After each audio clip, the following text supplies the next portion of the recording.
Episode की शुरुआत में रफेल कहता है, क्या तुम्हें ऐसा लगता है कि ऑर्बस को मैंने मारा है? बेल्फोर कह रही होती कि हाँ तुम्ही ने मारा है, लेकिन वो कहता है कि नहीं तुम गलत समझ रहे हो। तुम्हें क्या लगता है मेरे जैसा एक छोटा सा इंसान उतने ताकतवर ड्रैगन को मार सकता है? ऐसा बिल्कुल भी नहीं हो सकता। लेकिन बेल्फोर कहता है मैंने तुम्हें देखा है, तुम उनके शरीर के पास थे और उन्हें खा रहे थे। मैंने तुम्हें अच्छी तरीके से देखा और तुम खून में लथपथ थे। लेकिन ये बता रहा होता है कि नहीं ऐसा बिल्कुल भी नहीं है। देखो मैं बहुत ही तुच्छ सा इंसान हूँ उसके लिए, और वो मुझे चाहे तो बड़े आराम से मार सकता था। मैं तुम्हें बताना चाहता हूँ कि आखिर बात क्या है। हाँ, मैं गया था उस दिन उनके पास और हम दोनों साथ मिलकर लड़ रहे थे। लेकिन बेल्फोर को बिल्कुल भी यकीन नहीं हो रहा था। कह रही होती कि तुम मुझे बेवकूफ नहीं बना सकते हो, लेकिन ये बोलता है कि नहीं मैंने नहीं मारा है, डीमंस ने उन्हें मारा है। और मैं बिल्कुल सच कह रहा हूँ, अपने दिलो जान से बिल्कुल सच कह रहा हूँ। लेकिन बेल्फोर को बिल्कुल भी यकीन नहीं रहता था। ये बता रहा था कि हाँ मुझे पता है कि डीमंस अब हिस्ट्री में गिने जाते हैं, लेकिन उस दिन डीमंस ने हम पे हमला कर दिया था और डीमंस को वैसे ही तुम्हारे फादर की जान गई है। अब जो ज़ेगान रहता है कह रहा होता है कि मुझे भी लगता है तुम बिल्कुल सही कह रहे हो, क्योंकि तुम्हारे जैसा इंसान तो नहीं मार सकता तुम ताकतवर ड्रैगन को। और मैंने भी कुछ डीमंस का सामना किया है, हालांकि वो अभी तक पूरी तरीके से आजाद नहीं हुए डीमंस, लेकिन मैं देख रहा हूँ कि वो गेट से बाहर निकले थे। अभी कुछ वक्त पहले की बात रहती है। तब आगे ये बता रहा होता है कि मैं तुम लोगों से यही कहना चाहता हूँ कि तुम्हारे फादर ने अपनी जान दे दी सिर्फ हम लोगों की जान बचाने के लिए। और तुम्हें क्या लगता है तुम क्या कर रही हो? तुम्हें तो अपने आप ऊपर बहुत ज्यादा गर्व होना चाहिए, क्योंकि तुम्हारे फादर इतने ज्यादा महान इंसान थे, उन्होंने अपनी जान दे दी हम सभी की जान बचाने के लिए। अगर तुम चाहो तो मैं तुम्हें अपना सर भी दे सकता हूँ, लेकिन उससे पहले मैं बताना चाहता हूँ कि डीमंस आ सकते हैं हमला करने के लिए, और वो ह्यूमैनिटी के लिए बहुत बड़ा खतरा है। और तुम्हारे फादर ने डीमन से बचाने के लिए ही हम सभी को डीमन से बचाने के लिए अपनी जान दे दी थी। और उन्होंने मुझसे कहा था कि मैं उनका ब्लड पी लूं ताकि मैं और भी ज्यादा पावरफुल हो जाऊं। और फिर ये पूरा एकदम कहानी बता देता है कि यहाँ पर इसका कोई भी गलती नहीं रहता है, और मैं आखिरी मिशन यही पूरा करना चाहता था। मैं किसी भी डीमन को नहीं छोड़ना चाहता हूँ, और चर्च और सॉर्सरर्स को एक होना पड़ेगा अगर डीमंस को मारना पड़ेगा तो, क्योंकि चर्च और सॉर्सरर्स ऐसे ही दूसरे से लड़ते हैं और डीमंस को मारना है तो उन्हें लड़ना ही पड़ेगा। और फिर यही पूरा एकदम कहानी बना के पूरा बता देता है, सारी चीजें सच सच बता देता है कि ये तो नहीं जा सकता है लेकिन कैस्टिल तो जा सकती है, क्योंकि कैस्टिल को कोई नहीं जानता है। और साथ ही साथ ये जो डीमन रहता है यानी गोलम रहता है, ये उठना शुरू हो चुका रहता है। कहता है कि चिंता मत करो, मैं इसे मार दूंगा, बड़ा आसान तो है जाना। लेकिन फिर वहाँ पे रफेल बता रहा होता है कि नहीं, अब वो नॉर्मल गोलम नहीं रहा, वो कोई सॉर्सरी वाला गोलम नहीं रहा जिसे तुम आराम से मार दोगे। वो अब एक डीमन बन चुका है। तुम उसकी बॉडी को देखो, उसका रिएक्शन टाइम देखो, और वो बिल्कुल सही बोल रहा होता है, क्योंकि ये कोई सॉर्सरर का बनाया गोलम नहीं रहता है, ये अब एक डीमन बन चुका रहता है। और चिमारा ज्यादातर डीमन ही होते हैं, तो अब देख सकते हैं कि डीमन यहाँ पर अब अलग हो चुका रहता है। ज़ेगान की वो बात भी नहीं मान रहा होता है, तो ज़ेगान कह रहा होता है अच्छा ठीक है ऐसी बात है तो मैं चलता हूँ इससे लड़ने के लिए। लेकिन कैस्टिल आ जाती है और कह रही होती है कि मुझे तुम पे पूरा भरोसा है ज़ेगान, तुम भी मुझ पे भरोसा करो और मैं तुम्हारे साथ लड़ूंगी।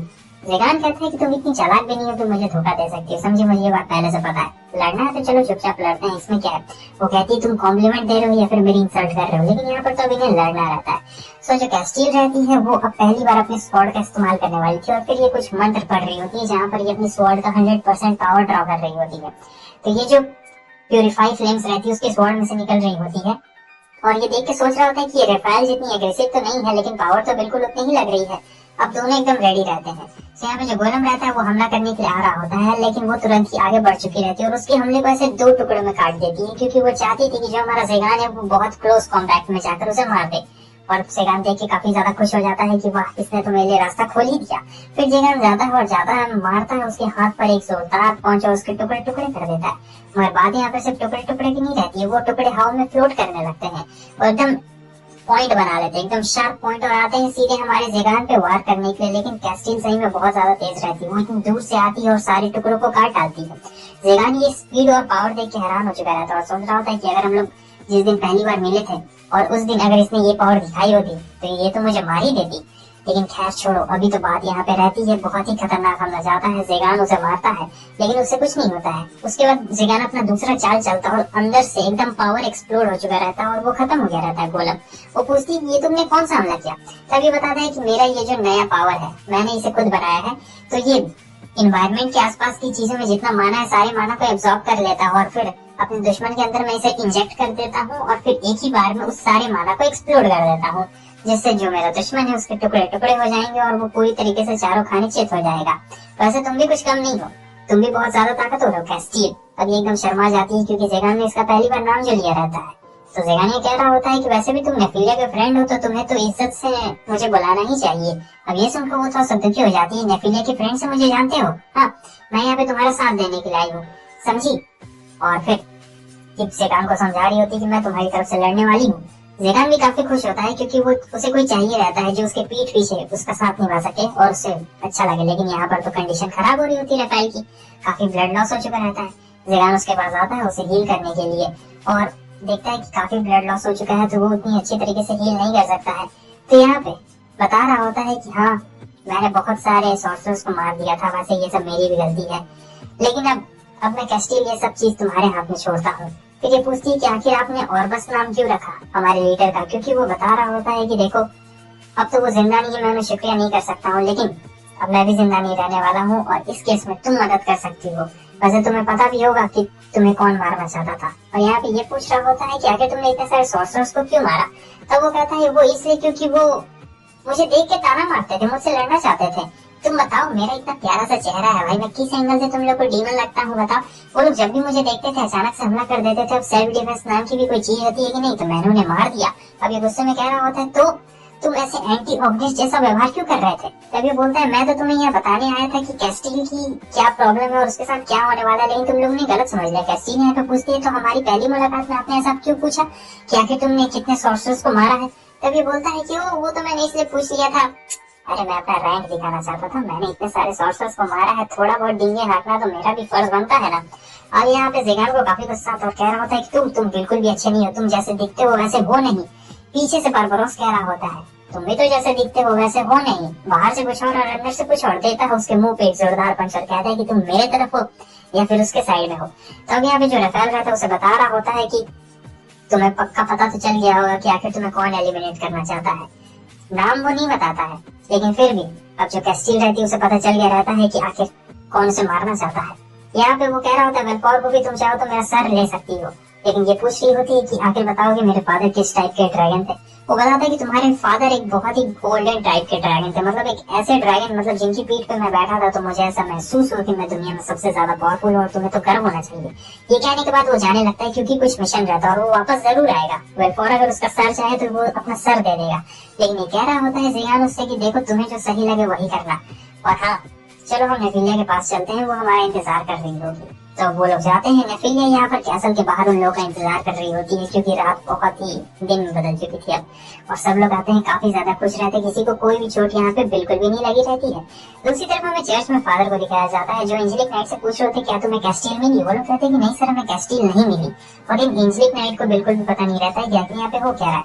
तब ये कहते हैं कि ठीक है तुम सभी लोग जाओ, आराम करो तुम तीनों। फिर वो तीनों वहां से चले जाते हैं। अब यहाँ पे ये कह रहा होता है ओ कैस्टिल तुम इतनी आसानी से मरती क्यों नहीं हो। मैंने तुम्हारी चाय में जहर तो मिला दिया था लेकिन तुम मरी नहीं। मुझे लगता है कि मुझे कुछ और भी चीजें अपनानी पड़ेगी क्योंकि अब रफेल भी तो तुम्हारे साथ में है, तो तुम दोनों को मारने के लिए मुझे कुछ ना कुछ तो करना ही पड़ेगा। ओह मैंने सोचा था कि मैं तुम्हें मार दूंगा, फिर तुम्हारा स्वॉर्ड एक नया वेल्डर को चुनेगा और मैं उसे अपने काबू में रखूंगा, लेकिन नहीं ऐसा नहीं हुआ। लगता है मुझे अपना एक सीक्रेट वेपन इस्तेमाल करना ही पड़ेगा। तो वो एक बोतल निकालता है और ये बोतल के अंदर पता नहीं कुछ अजीब सा लिक्विड जैसा चीज रहता है, और तब तक वहाँ पे कोई आ जाता है दरवाजा तोड़ के। ये देख के हैरान होता है क्योंकि वो रफेल रहता है और उसका हाथ आधा कटा हुआ रहता है, तो रफेल को काफी ज्यादा दिक्कत आ रही होती है। तब वो फादर दौड़ते हुए आता है और कह रहा होता है कि ये तुम्हें क्या हुआ, रुको मैं तुम्हें हील कर देता हूँ। फादर जानता था कि ये रफेल उसे मारने के लिए तो कहीं नहीं आया है, इसीलिए वो ये एक पॉइजनस पोशन रहता है वो अपने हाथ में लेता है थोड़ा सा ड्रॉप, और दौड़ते हुए उसके पास में आ रहा होता है, कह रहा होता है कि रुको मैं आ रहा हूँ, मैं उसे ठीक कर दूंगा। लेकिन अचानक से ये अपनी तलवार घुमाता है और उसका हाथ ही काट डालता है। अब ये दर्द के मारे चिल्ला रहा होता है, फिर इसे एक जोरदार लात मारता है और जमीन पे लेटा देता है, इसके मुंह में अपना पैर घुसा देता है और कह रहा होता है कि मैंने पता है बहुत सारे लोगों को मारा है, लेकिन आज मुझे ऐसा लग रहा है कि अगर मैं आज मारूंगा तो मैं बिल्कुल भी गिल्टी महसूस नहीं करूंगा। पता नहीं तो मारने में हेजिटेट क्यों कर रहा हूँ, लेकिन अगर मैं तुम्हें मार दूं तो मैं बिल्कुल भी अपने आप को गिल्टी महसूस नहीं करूंगा। और उधर वो चिल्ला रहा होता है कि प्लीज कोई आओ मेरी मदद करने के लिए। आखिर वो तीनों कमबख्त नाइट कहाँ पे चले गए, कोई तो आओ मेरी मदद करने के लिए, लेकिन ये मार देता है। अब इसकी भी हालत खराब रहती है और ये भी टपकने ही वाला रहता है लगभग। सीन कट होता है, हमें कैस्टिल को दिखाया जाता है। ये अगले दिन का सीन रहता है जहाँ पर वो बहुत ज्यादा दुखी रहती है क्योंकि इतनी सारी चीजें अब हो रही है उसके साथ में। और फिर जो हमारा ज़ेगान रहता है वो उससे कह रहा होता है कि हाँ तुम्हें खुद पर थोड़ा सा ध्यान रखना पड़ेगा और आसपास में देखना पड़ेगा। वैसे मैं तुम्हें बता दूं कि जो चाय मैंने तुम्हें दी है वो उसमें जहर है, अब ये गिरने वाला रहता है चाय। लेकिन फिर वो कहता है कि अरे नहीं मजाक था, इसमें जहर बिल्कुल भी नहीं है, इसमें हमने ऐसे ही मजाक किया था। तब वो कहती है कि तुम्हें बुरा नहीं लगता, बताओ नेफिलिया ने इतनी प्यार से इस चाय को बनाया है और अगर मैं गिरा देती तो। वो बोलता है कि नेफिलिया ने नहीं बनाया, असल में इस चाय को वेलफोर्ड ने बनाया रहता है और वेलफोर्ड यहाँ पे बहुत ज्यादा ही शर्मा रही होती है। तब कैस्टिल उसके पास में जाती है और कह रही होती है, तो हमारे बीच में कभी कन्वर्सेशन अच्छी तरीके से नहीं हुई है। वो अपना हाथ तो आगे बढ़ाती है, लेकिन वेलफोर्ड थोड़ा सा हेजिटेट कर रही होती है, तो ये भी अपना हाथ पीछे कर देती है।